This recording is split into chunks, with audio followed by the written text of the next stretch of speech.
If f of x is continuous over the closed interval ab and differentiable over the open interval, then the mean value theorem states that there's at least one point in the open interval where the instantaneous rate of change of the function is equal to the average rate of change. So that will be the slope of the secant line, f of b minus f of a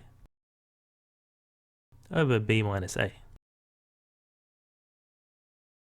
And this can be observed here, where the slope of the tangent to the curve is equal to the slope of this secant line. And note that this can be true at more than one point. So for example, if the function looks something like this, then you can find more than one point where the slope of the tangent line is equal to the slope of the secant line. Find a value c such that the derivative of this function evaluated at c is equal to the slope of the secant in this interval. So the derivative of the function at c in this case is equal to 2c plus 1. And that's equal to the slope of the secant, so that will be f of 1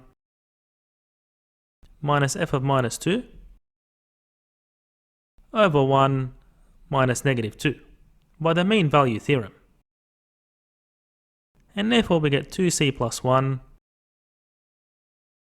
is equal to f of 1, which is 0, minus f of minus 2, which is also 0, over 1 minus negative 2.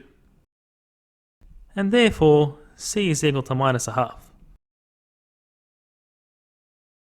And I encourage you to actually plot this function, and you'll see that the derivative at c is equal to the slope of the secant, which we can see on the right hand side is equal to 0.